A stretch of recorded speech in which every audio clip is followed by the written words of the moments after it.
بسم اللہ الرحمن الرحیم الحمدللہ رب العالمین والصلاة والسلام علی سید الانبیاء والمرسلین وعلی آلہ واصحابہ اجمعین اما بعد اعوذ باللہ من الشیطان الرجیم بسم اللہ الرحمن الرحیم وذکر فإن الذکرى تنفع المؤمنین صدق اللہ العظیم۔ حضرات اکابر علماء دین، معزز سامعین اعظام، نوجوان ساتھیوں، پیارے بچوں اور پردے کے پیچھے بیٹھی ہوئی خواتین اسلام، الحمدللہ ایک سال کے بعد اللہ تبارک و تعالیٰ نے ہمیں وہ حسین اور سنہرا موقع عنایت فرمایا کہ ہم صحت اور سلامتی کے ساتھ قرآن اور حدیث کی نسبت پر منعقد ہونے والے اس سالانہ اجلاس میں شریک ہو کر کچھ دین کی نسبت پر سننے کے لیے جمع ہوئے ہیں۔ اللہ مجھے صحیح کہنے اور ہم سب کو اس پر عمل کرنے کی توفیق عطا فرمائے۔ ابھی حضرت مفتی مرتضیٰ صاحب اللہ ان کی عمر میں برکتیں عطا فرمائے، انہوں نے آپ کے سامنے بتایا کہ کتنے بچے کتنی بچیاں قرآن کریم مکمل کر رہے ہیں۔ یہ مہدی پور والوں تمہارے لیے بڑی نیک بختی اور سعادت مندی کی دلیل ہے۔ اللہ تبارک و تعالی جس کا بچہ یا بچی قرآن مقدس کو پڑھتے ہیں اللہ اس کو بڑا نوازتا ہے۔ قرآن اللہ کی وہ مقدس اور پاکیزہ کتاب ہے جو دنیا میں سب سے زیادہ پڑھی جاتی ہے، اور اس کی ایک خاص بات یہ ہے کہ جتنا آدمی اس قرآن مقدس کو پڑھے گا اتنا ہی زیادہ اس کو مزہ آئے گا۔ اس کے پڑھنے سے طبیعت اکتاتی نہیں، ایک بار پڑھنے کے بعد بار بار پڑھنے کا مزہ دل کرتا ہے۔ اور آپ کے بچوں کو مفتی صاحب قرآن جیسی عظیم دولت دے رہے ہیں تو ان کی جتنی قدر کی جائے وہ کم۔ ابھی 2-4 دن پہلے کی بات ہے، نام تو نہیں لوں گا میں اس گاؤں کا، پہن کے قریب ایک گاؤں میں جانے کا اتفاق ہوا، 21 بچوں نے قرآن مکمل کیا۔ سمجھ رہے؟ مجھے بھی بلایا۔ رائے پور جو ہندوستان کا ایک بڑا ادارہ ہے، وہاں کے شیخ الحدیث حضرت مولانا طاہر صاحب اللہ ان کے عمر میں برکت عطا فرمائے، وہ بھی تھے۔ کہنے لگے بھائی آدمیوں کی تعداد کم دیکھ کے کہنے لگے اچھا ایک بات بتاؤ، ان بچوں کے والدین کون کون ہیں؟ وہ کھڑے ہو جاؤ، غور سے سنو۔ بچے کتنے ہیں؟ 21، اور سامنے کھڑے ہونے والے صرف 6 آدمی تھے، 6۔ سمجھ رہے ہو؟ 21 بچوں کے 6 ماں باپ۔ اب میں نے کہا بھائی یہ میں نے کہا یار یہ 6 ہی کے ہیں، 21 کے 21 یا الگ تاجی نسل کے الگ الگ ہیں۔ بھئی جو باپ اپنے بیٹے کی خوشی میں بھی شریک نہ ہو سکے تو اس سے بڑا محروم کون ہوگا؟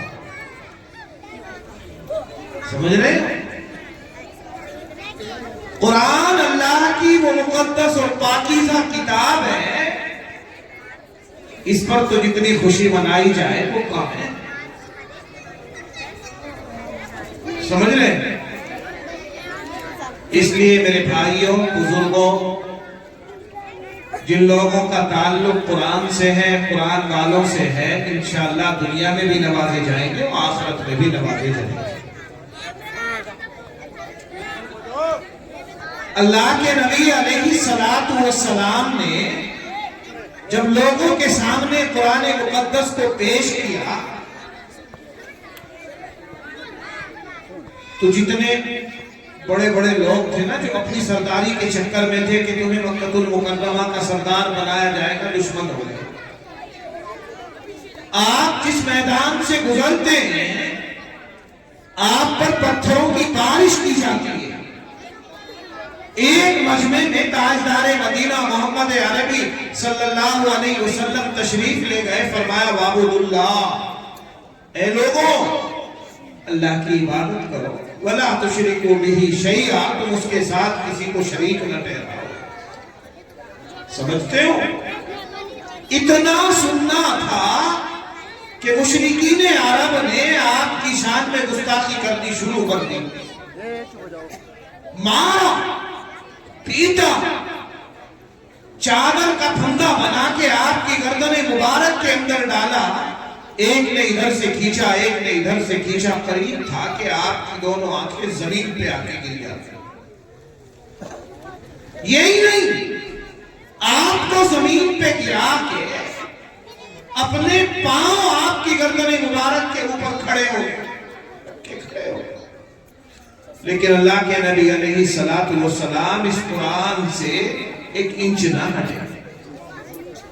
جانتے ہو لیکن قرآن کے اندر کیا طاقت ہے؟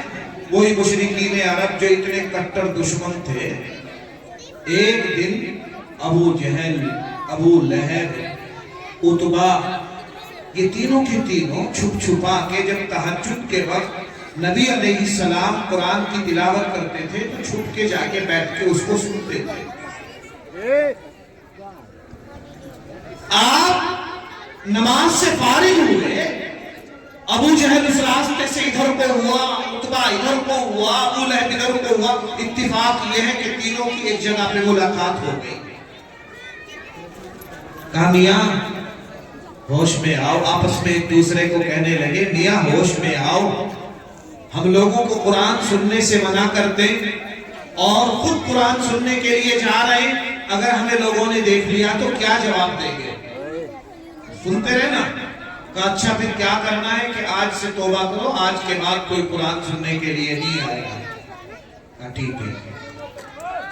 ابو لہب نے دل میں خیال کیا کہ رات وعدہ ہو گیا تھا آج قرآن سننے کے لیے کوئی نہیں آئے گا، تو چل۔ ابو جہل کے دل میں خیال آیا کہ آج تو ابو لہب نہیں آئے گا، عتبہ نہیں آئے گا، شیبہ نہیں آئے گا، کوئی نہیں آئے گا، تو چل۔ تینوں پھر پہنچ گئے۔ جب وہاں سے اللہ کے نبی قرآن سے فارغ ہوئے پھر تینوں کی ملاقات ہوئی، کل کیا وعدہ تھا کیا ہوگا؟ یار چلو جو کچھ تھا ہوا، لیکن آئندہ پکی سچی قسمیں کھائی۔ تیسرے دن تو سب کو پکا خیال تھا کہ آج کوئی نہیں آئے گا۔ تیسرے دن پھر سب کھڑے ہوئے۔ سمجھ رہے؟ قرآن میں اللہ نے قوت اور طاقت رکھی۔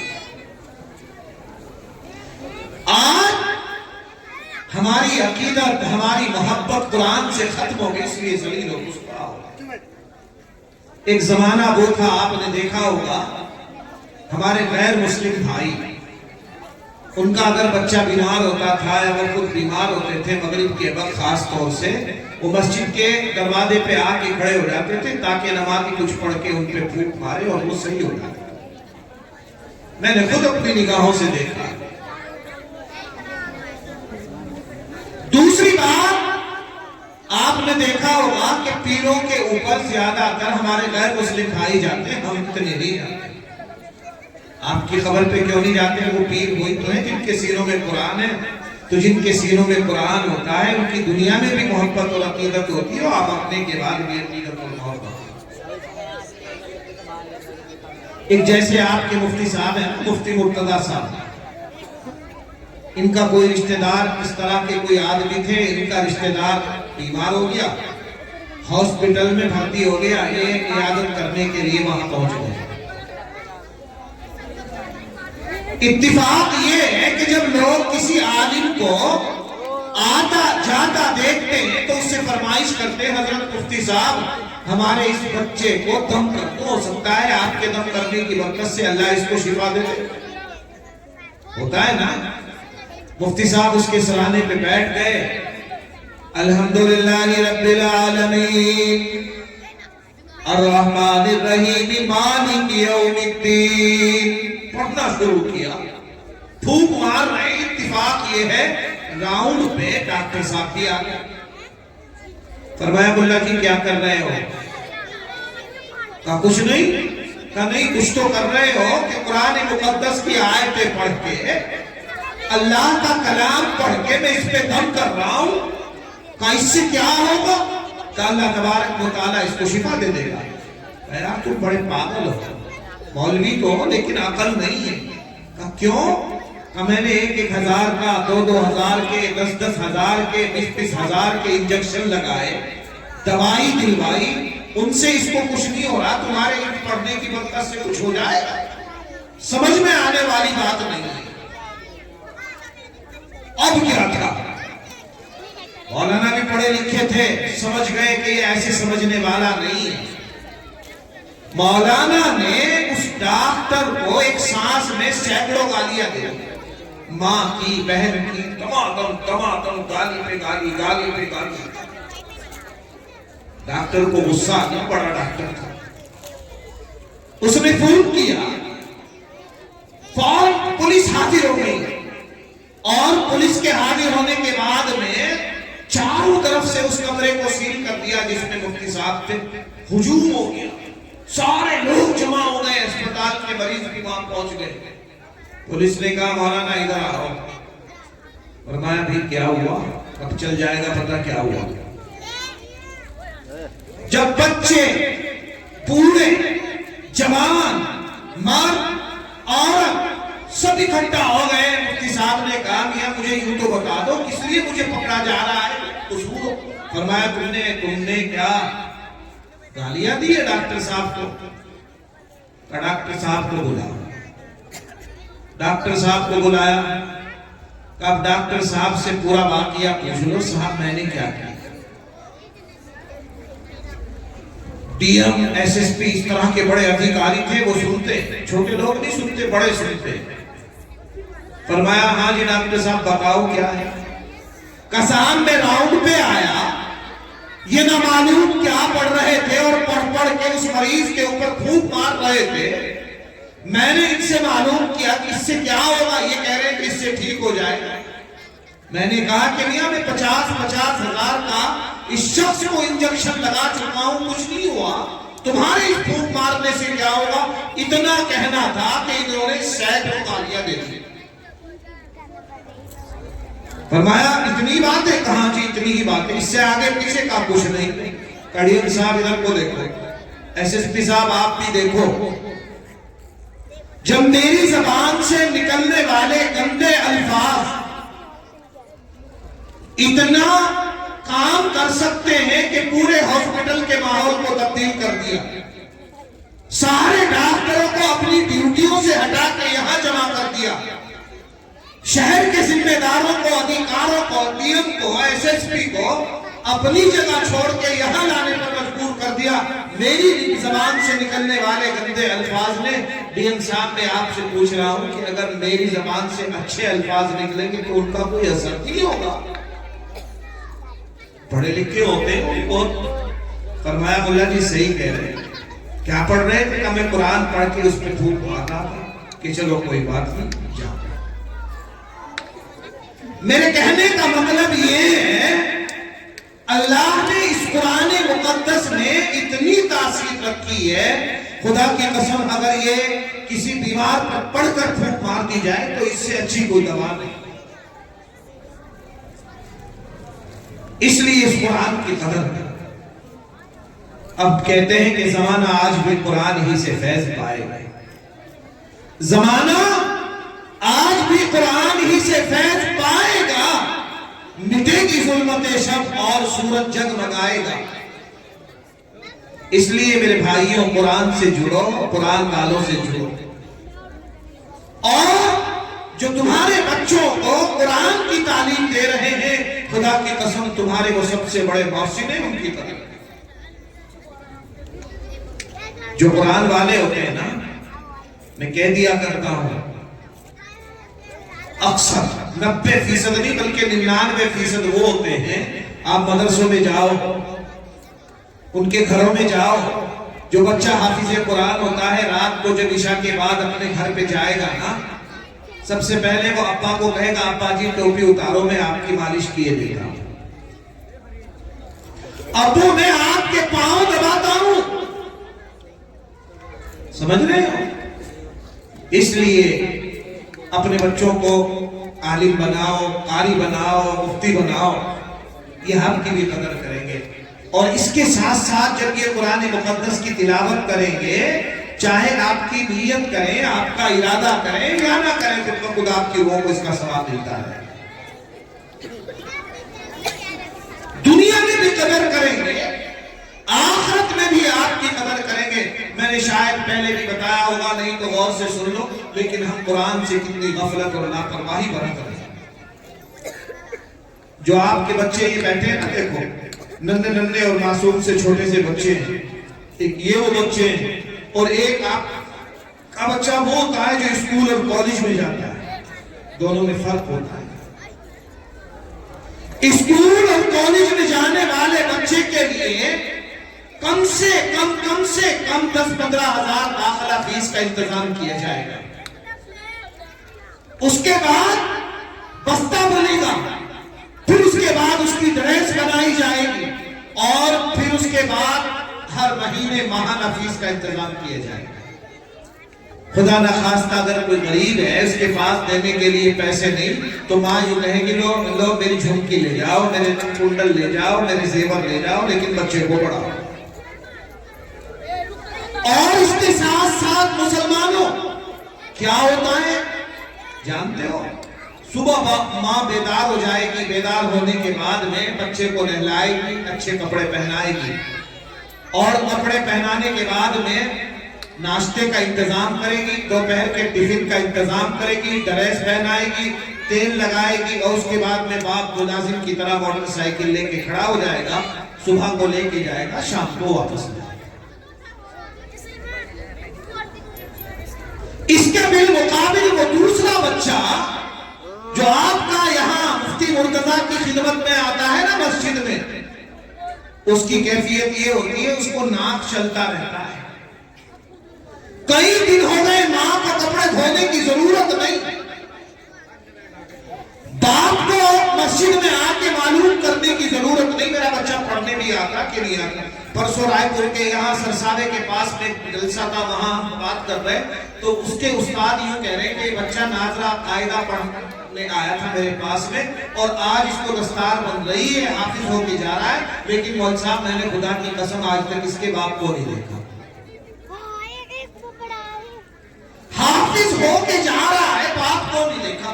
کبھی کبھی ایسا ہوتا ہے، گھر سے بھیج دیا، پھٹی پرانی تھیلی میں قاعدہ ڈال دیا، کپڑے کے جھولے میں اس کا بستہ رکھو، کاپی وغیرہ رکھ کے چلتا کر، پیسے مانگے، منہ پہ زور لگا کے تماچا مار دیا، وہ مسجد میں آیا، دیوار کے قریب آیا، ادھر سے مفتی صاحب نے چھٹی کر دی، پھر گھر چلا گیا۔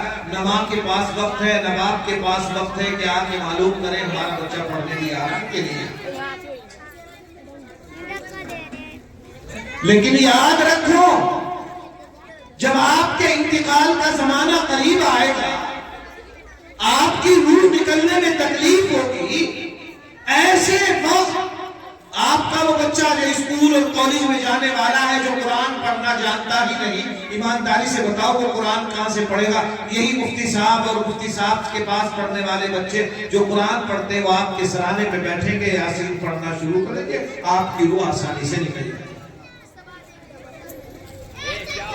اس کے بعد جب آپ کو نہلانے اور کفنانے کا نمبر آئے گا، جانتے ہو وہ بیچارہ، اس کا ماحول ہی الگ ہے، وہ آپ کے جسم کو ہاتھ لگاتا ہوا بھی ڈرے گا کہیں چین اور بھوت نہ چپٹ جائے۔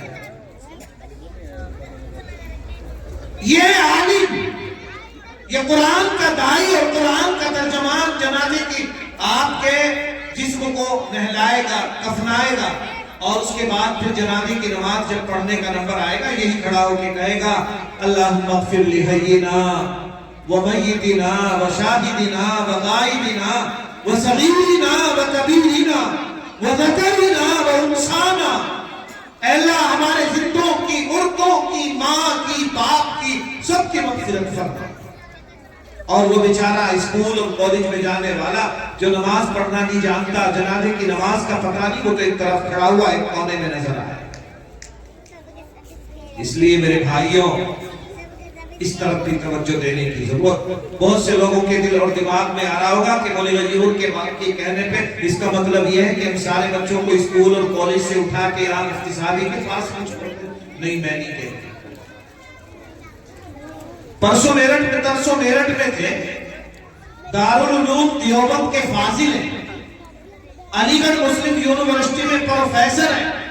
وہ خود بیان کر رہے تھے کہ مفتی صاحب، مولانا صاحب جانتے ہو، جو بچے حافظ قرآن ہوتے ہیں نا بچپن میں، اور پھر وہ اس لائن میں آتے ہیں، ہندی انگریزی کی لائن میں، اللہ قرآن کی برکت سے ان کے ذہنوں کو کھول دیتا ہے، حافظوں کو قوی کر دیتا ہے، سینوں کو کشادہ کر دیتا ہے، اور اکثر یہ 90% ہم نے دیکھا ہے کہ وہ بچے جو ہیں وہ یونیورسٹیوں کو ٹاپ کر کے نکلتے ہیں۔ اس لیے ابتدائی عمر میں آپ اپنے بچوں کو حافظ بنا لو، پھر انگریزی میں، ہندی میں، جس چیز میں چاہے لگاؤ، وہ اپنے حالات کو نہیں بدلے گا بلکہ حالات کو بدلنے کی کوشش کرے گا۔ آپ کی خدمت کرے گا، ماں باپ کی خدمت کرے گا، اور جب اسے بیچارے کو پتہ ہی نہیں ماں کا کیا حق ہے، باپ کا کیا حق ہے، نہیں آیا، پھر تو جانتے ہو بوڑھا باپ ہے، وہ بلی پالے گا، 40,000 کی 50,000 کی بلی لائے گا، جب جوان ہو جائے گا کمانے لگے گا، اور اس کا کھانا بھی سہارنپور سے روز لے کے آیا کرے گا، کتے پالے گا، ان پہ خرچ کرے گا۔ ماں اور باپ کو 10 روپے کی دوائی کی ضرورت پڑے گی، خدا کی قسم اس کے ہاتھ پہ رکھنے کے لیے تیار نہیں ہو۔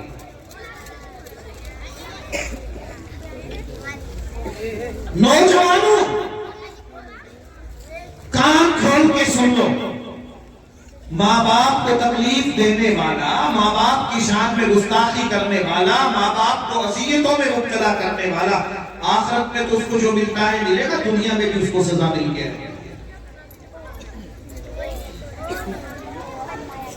کتنا بڑا عالم بن جائے، قاری بن جائے، مفتی بن جائے، اگر ماں باپ کا نافرمان ہے تو سمجھ لینا پھر کچھ بھی نہیں ہوگا۔ اور آج تو اس دور میں خاص طور سے دیکھنے میں آتا ہے کہ ماں باپ کی ناقدری ہمارے اس معاشرے میں حد سے زیادہ ہے۔ ایک آدمی حج کے ارادے سے، اس کی بوڑھی والدہ تھی، وہ بیمار تھی، خدمت کیا کرتا تھا، سب حج کو جا رہے تھے، اس نے اپنی امی سے کہا، امی اللہ نے ہمیں سینکڑوں بیگھے زمین دی ہے، مال دیا ہے، دولت دی ہے، خزانہ دیا ہے، میری بھی خواہش اور تمنا ہے میں بھی حج کو چلا جاؤں۔ فرمایا بیٹا میرے تمہارے علاوہ کوئی نہیں ہے، میں پیشاب کرنے کے لیے نہیں جا سکتی، دوائی کے لیے میرے پاس کوئی اور دوسرا نہیں ہے، تم حج کے لیے چلے جاؤ گے میرا کیا ہوگا؟ ماں اور بہنوں اور نوجوان ساتھیوں غور سے سنو، اس نے کہا کوئی بات نہیں۔ اگلے سال حاجی حج کو جانے لگے، پھر اس نے کہا ماں میں بھی حج کو جاؤں، فرمایا بیٹا میرا کیا ہوگا؟ تیسرے سال پھر حج کو جانے لگے، پھر کہا ماں میں جاؤں، فرمایا میرا کیا ہوگا؟ جب کئی سال گزر گئے، نوجوان تھا، جوشیلا تھا، اس سے میں آگے کہنے لگا امی نہ تو مانتی ہے اور نہ جیتی، تو نے میری ناک میں دم کر دیا، تو اتنے مقدس اور پاکیزہ فریضے سے مجھ کو روک رہی ہے، مر یا جی مجھے تیری پرواہ نہیں، میں تو حج کے لیے جا رہا ہوں۔ کتنا مبارک ارادہ ہے حج کا، ایمانداری سے بتاؤ، اللہ کے گھر کو دیکھنے کے لیے کہا جا بھائی اللہ مالک ہے، دیکھ لے اللہ ہمارا محافظ ہے چاہتا ہے۔ پہلے زمانے میں لوگ پیدل حج کیا کرتے تھے۔ اتفاق یہ ہے کہ ایک جگہ پہ رات ہو گئی، قریب میں مسجد تھی، جیسے جنگل میں مسجد ہے، اس نے کہا رات گزارنے کے لیے یہی ٹھہر جاتا ہوں، رات کو اپنا عشاء کی نماز پڑھ کے لوگ چلے گئے، اس نے نفل کی نیت باندھ کے کھڑا ہوا۔ سننا غور سے سننا،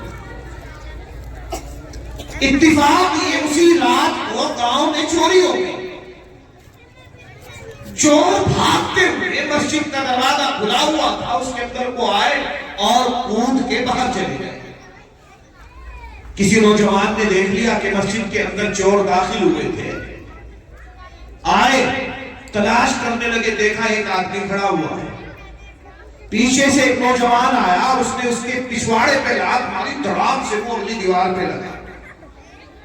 دوسرا ادھر سے آیا، منہ پہ تماچا مارا، ادھر جا کے لگا۔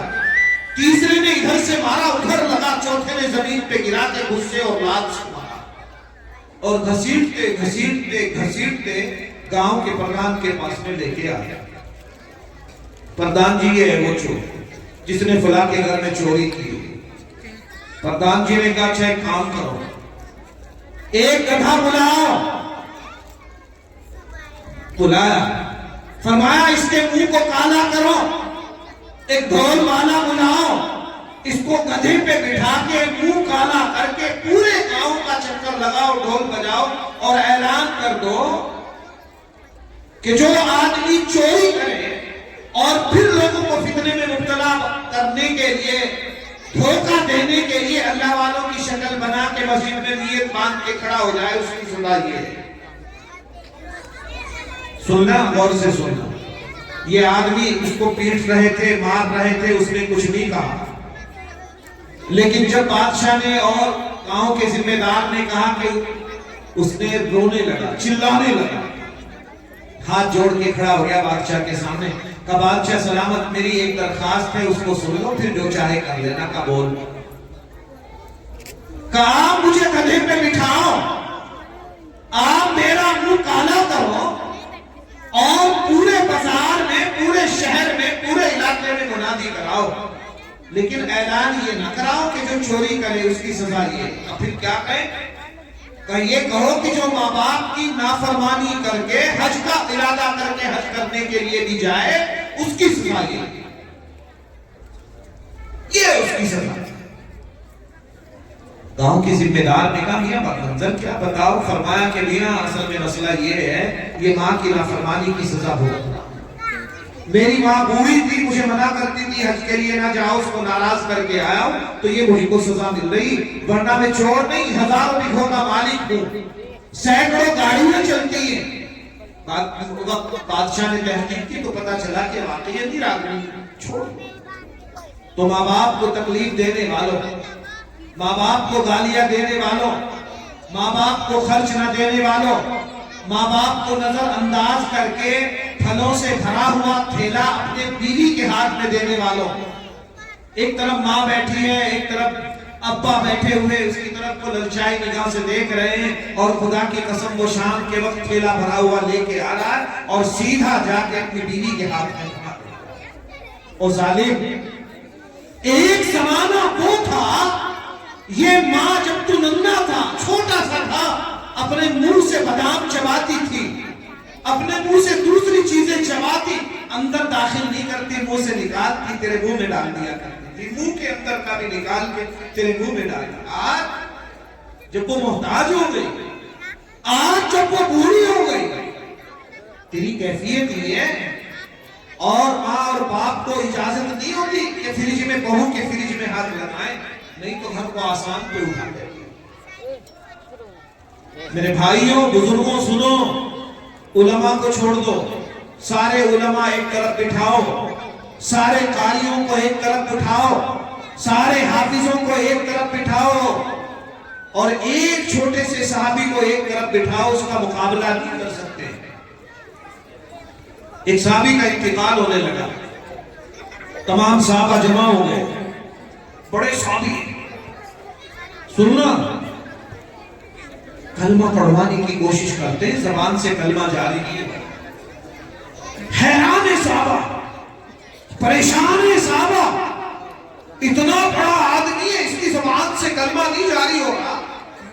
اللہ کے نبی علیہ السلام کے پاس میں پیغام پہنچایا، تاجدار مدینہ القمہ رضی اللہ تعالیٰ کا انتقال کا زمانہ ہے، ہم کوشش کر رہے ہیں لیکن زبان سے کلمہ جاری نہیں ہو رہا ہے۔ فرمایا چلو ہم چلتے ہیں، گئے۔ فرمایا اماں ہیں؟ ہاں ہیں، کا بلاؤ۔ بلایا، فرمایا اماں تمہارا القمہ کیسا ہے؟ فرمایا اللہ کے نبی نمازی ہیں، رات کو روز نماز پڑھتا ہے، دن کو روزے رکھتا ہے، قرآن کی تلاوت کرتا ہے، ذکر کرتا ہے، غریبوں کا خیال کرتا ہے، یتیموں کو سینے سے لگاتا ہے، دنیا کی کوئی خیر اور بھلائی ایسی نہیں کہ میرے القما میں موجود نہ ہو۔ سمجھ رہے ہو؟ ساری خرابیاں جو انسان میں ہوتی ہے ان سب سے دور ہے میرا القما، ساری بھلائیاں میرے القما میں موجود ہے۔ نمازی ہے، قرآن کا تلاوت کرنے والا ہے، تہجد پڑھنے والا ہے۔ فرمایا اماں میں یہ نہیں پوچھ رہا ہوں، یہ تمہیں جانتا ہوں کہ القما کس انداز کے آدمی میں یہ پوچھ رہا ہوں تمہارے اس کے تعلق کیسے ہیں؟ فرمایا اللہ کے نبی میں تو اس سے ناراض ہوں۔ اماں کہہ رہی اللہ کے نبی میں اس سے ناراض ہوں۔ تاجدار مدینہ محمد عربی صلی اللہ علیہ وسلم نے صحابہ کی طرف مخاطب ہو کے فرمایا آؤ میرے صحابیوں سن لو، القما کی نماز کام نہیں آ رہی، قرآن کی تلاوت کام نہیں آ رہی، روزہ کام نہیں آ رہا، زکوٰۃ کام نہیں آ رہی۔ جانتے ہو القما کی زبان سے کلمہ کیوں نہیں جاری ہو رہا؟ اس کی ماں کی ناراضگی کا سبب ہے۔ فرمایا اماں معاف کر دو۔ کا بالکل نہیں معاف کرو گی؟ کا وجہ کیا ہے؟ ناراض کیوں ہو؟ کا وجہ یہ ہے کہ میری بات سنتا نہیں، بیوی ہی کی بات مانتا ہے، ہر معاملے میں اپنی بیوی کو مجھ پر ترجیح دیتا ہے۔ سمجھ گئے؟ میں اس لیے ناراض ہوں۔ فرمایا نہیں اماں معاف کر دو اللہ نے۔ فرمایا بالکل نہیں، بڑا دل دکھایا اللہ کے نبی، میرا بڑا دل دکھایا۔ رات اور دن، صبح اور شام بیوی مجھے پریشان کرتی ہے، پھر القما سے شکایت کرتی ہے، آ کے اس کی باتوں کو سن لیتا ہے، میری طرف توجہ ہی نہیں۔ آج بھی آپ دیکھ لو نہیں یار، آج بھی ہمارے گھروں کی کیفیت کیا ہے؟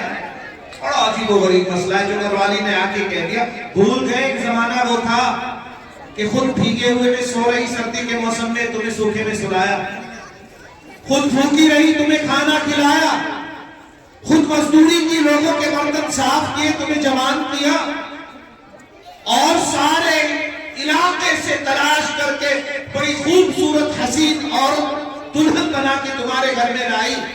آج اس کی خواہش تھی، اس کی تمنا تھی کہ اس کو چارپائی پہ بٹھا کے کھانا دیا جاتا۔ کیفیت یہ ہے کہ پھر اس کو ایک باندھی بنا کے رکھ دیا، دو پتنی کی زندگی۔ ماں باپ کو گالیاں دینے والوں، ماں باپ کی شان میں گستاخی کرنے والوں، ماں باپ کو تکلیف میں مبتلا کرنے والوں، اللہ کے نبی کہہ رہے ہیں ماں سے معاف کر دے۔ فرمایا نہیں، کہا اللہ کے نبی نے فرمایا صحابیوں ادھر آؤ، بلال ادھر آؤ، جاؤ جنگل میں نکل جاؤ، لکڑیاں اکٹھی کر کے لاؤ، ان میں آگ لگاؤ اور اس القما کے ہاتھ اور پاؤں پکڑ کے آگ میں دہکتی ہوئی آگ میں ڈال دو۔ سمجھ رہے ہو؟ آزما دو۔ ماں تو ماں ہوتی ہے، باپ تو باپ ہوتا ہے۔ زندگی بھر بیٹا باپ سے نہیں بولا، ابھی خبر آئی کہ تمہارے بیٹے کا ایکسیڈنٹ ہو گیا ہے پل کے پاس میں، خدا کی قسم وہ باپ جس پہ چلا نہیں جاتا، آنکھوں سے نظر نہیں آتا، چکرا کے زمین پہ گر جاتا ہے، لڑکتا ہوا، کھسکتا ہوا، دم توڑتا ہوا کاکا لڑی کی طرف کو دوڑے گا کہ نہیں دوڑے گا؟ ایمانداری سے بتاؤ۔ ماں تو ماں تھی، تڑپ گئی۔ فرمایا اللہ کے نبی کیا ایسا ہو سکتا ہے کہ میرے القما کو میری نگاہوں کے سامنے آگ میں جلایا جائے؟ ایسا نہیں ہو سکتا۔ فرمایا کہ جہنم کی آگ تو اس آگ سے 69 درجے بڑی ہوئی ہے، 69۔ سمجھ رہے ہو؟ اس میں چلے گا تو اس میں چلے گا کہاں کہ اللہ کے نبی گواہ بن جاؤ میں نے اپنے القما کو معاف کر دیا۔ ماں کی زبان سے یہ الفاظ نکلے، خدا کی قسم القما کی زبان پر کلمہ جاری ہوا اور روح پرواز کر گئی۔ یہ ہے ماں باپ کا مقام۔ اللہ کے نبی نے فرمایا تمہارے ماں اور تمہاری باپ جو ہے وہ تمہاری جنت بھی ہے اور تمہاری دوزخ بھی ہے۔ چاہے ان کی خدمت کر کے جنت کے مستحق بن جاؤ اور چاہے ان کو ناراض کر کے جہنم کے مستحق بن جاؤ۔ سمجھ رہے ہو؟ اس لیے اپنے بچوں کو پڑھاؤ، دین بھی پڑھاؤ، دنیا بھی پڑھاؤ۔ جب ہمارا اور آپ کا بچہ دین بھی پڑھے گا، دنیا بھی پڑھے گی، پڑھے کہ تعلیم کی حاصل کرے گا تو یقین جانا پڑے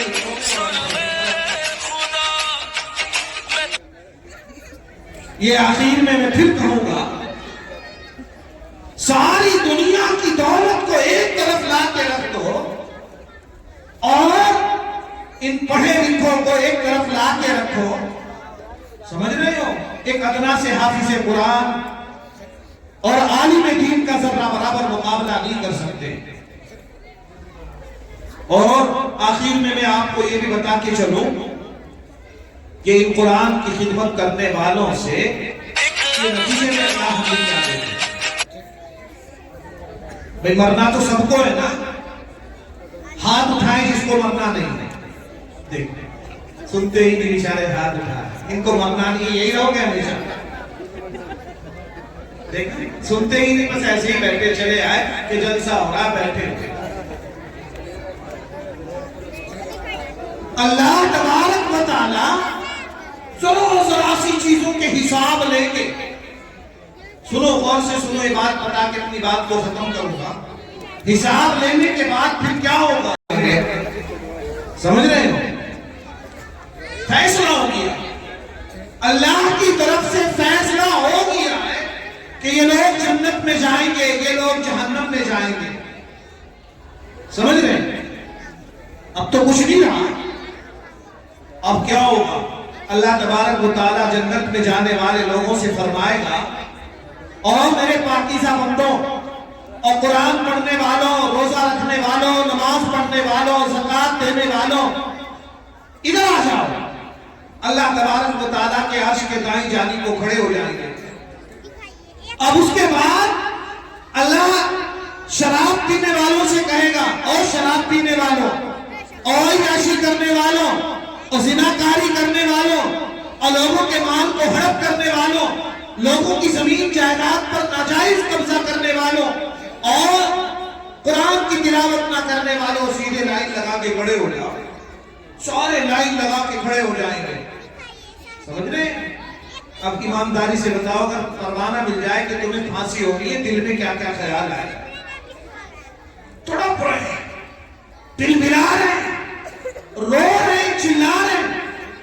اچانک اللہ کی طرف سے حکم ہوگا کہ تم جنتی جہنم والوں کے سامنے سے گزرتے ہوئے سیدھے جنت میں پہنچ جاؤ۔ جا رہے ہیں، جنت کی طرف کو جا رہے ہیں۔ جیسے مفتی مرتضیٰ صاحب ہیں، آپ کے امام صاحب، ایسا ایک آدمی جب جنت کی طرف کو جائے گا، جہنم والوں کے سامنے سے نکل کے اللہ تبارک و تعالیٰ کہیں گے جاؤ، تو جہنم والوں کی لائن سے ایک آدمی نکلے گا، اور نکلنے کے بعد کہے گا حضرت مفتی صاحب سنو۔ مفتی صاحب کہیں گے یار کون ہے؟